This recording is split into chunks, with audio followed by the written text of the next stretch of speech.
Article of the Week number 19. Article title, Shrinking Pool Grows Smaller by One. A Nazi death camp's final survivor dies. Author, the Associated Press. Date of publication, February 28, 2016. Moshav Udim, Israel. Samuel Willenberg was more than just a 93-year-old Holocaust survivor. He was the last known link to Treblinka, the death camp that was perhaps the most vivid example of Nazi Germany's attempt to destroy Eastern European Jewry. But Willenberg's February 19th death also symbolizes a coming shift in the field of Holocaust remembrance, as historians and educators prepare for a world without survivors. They now face the challenge of maintaining the memory of the Nazi genocide without the aid of those who witnessed it. Willenberg was born in Częstochowa, Poland in 1923. After World War II began in 1939, he and millions of other European Jews were sent to prison camps established by Nazis. About 6 million Jews died in these camps, an event now known as the Holocaust. Willenberg was one of just 67 men known to have survived the Treblinka camp after a revolt of the captives there. He was 20 years old when he escaped. Willenberg later moved to Israel, the Jewish country founded in the Middle East after World War II ended. He devoted his final years to preserving the memory of more than 875,000 people systematically murdered at the Treblinka camp during the war. A mouthpiece for those who cannot speak. He was a frequent public speaker who wrote about the Holocaust and wrote a popular book and led dozens of youth trips to the destroyed camp in Poland. Later in life, he took to sculpting to describe his experiences, and his bronze statues reflected what he saw. His works show Jews standing on a train platform, a young girl, her having her head shaved, and prisoners removing bodies. It was his life's mission.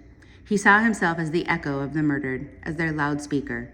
He lived it daily, and in many ways he never left Treblinka, said Gideon Grief, a historian who knew Willenberg well. He was committed to making sure that the voices of the victims were not forgotten, and now that personal element is gone. Hundreds attended Willenberg's funeral in Israel. Government officials from many countries were among those who recognized the importance of his passing. Israeli President Reuven Rivlin spoke at the funeral, calling Willenberg a symbol for an entire generation of his heroic Holocaust survivors. More than 70 years after the war, the window of opportunity is rapidly closing on the survivors' ability to relay their stories. Some 180,000 survivors remain in Israel, with a number similar worldwide. However, more than 1,000 die each month, and experts predict that within 7 years, none will be well enough to share anything of significance.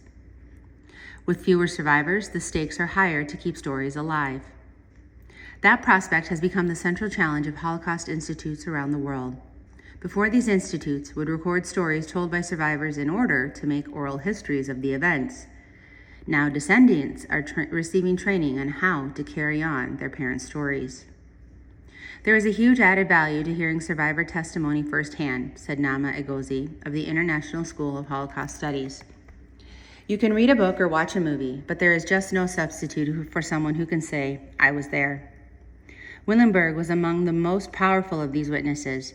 With a booming voice and a storyteller's charisma, he recounted his story in detail in a wide-reaching interview with the Associated Press in 2010. He teared up on several occasions. It wasn't because of God. He wasn't there.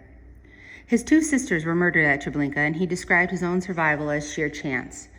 It wasn't because of God. He wasn't there. He was on vacation, he said.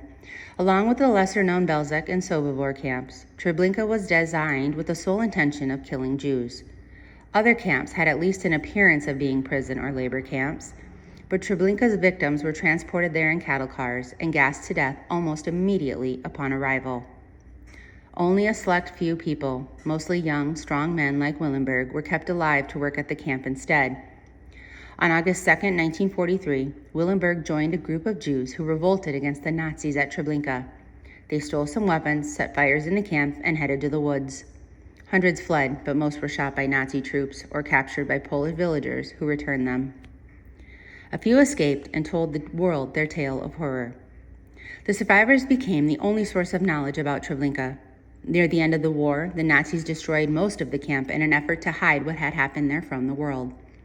All that remains there today are a series of concrete slabs representing the train tracks and mounds of gravel with a memorial of stone tablets representing lost communities. Willenberg was shot in the leg during the escape and kept running, ignoring dead friends in his path.